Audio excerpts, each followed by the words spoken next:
நம்மள மேலையும் கீழையும் ரொம்ப மோசமா ஆண்டுகிட்டு இருக்கிற பாசிச பாஜக அரசையும் பாய்சன் திமுக அரசையும்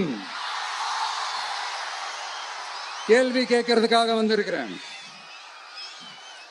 இந்த பாஜக அரசு நம்மள கொஞ்ச நெஞ்ச கொடுமையாங்க செய்து பீகார்ல 65 லட்சம் வாக்காளர்கள் ஓட்டர் லிஸ்ட்லயே காணோமா. இது என்ன பெரிய விஷயம்? இதை தாண்டி இன்னொரு விஷயம் இருக்கு. இந்த எதிர்கட்சிகள்லாம் ரொம்ப சிம்பிளா சொல்ற மாதிரி சொல்லணும்னா, ஓட்டு திருட்டு.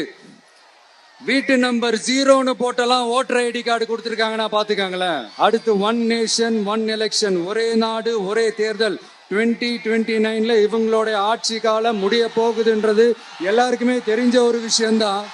அதனால இந்த மாநில அரசுகள் எல்லாத்தையும் கலைச்சிட்டு எல்லாருக்கும் ஒட்டு மொத்தமா ஒரே நேரத்துல தேர்தல் வைக்கிற ஒரு ஐடியா.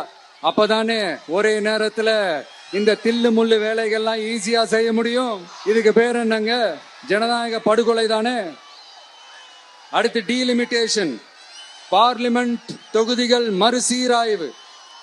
நம்ம சவுத் இந்தியாவை விட நார்த் இந்தியாவுக்கு அதிகமான பார்லிமெண்ட் தொகுதிகள் கிடைக்கிற மாதிரி ஒரு மோசடி வேலையை ஒண்ணு செஞ்சுக்கிட்டு இருக்கிறாங்க. இதைத்தான் டிவிகே முதலையே எதிர்த்தோம், இப்பவும் எதிர்க்கிறோம், இனிமேலும் எதிர்ப்போம்.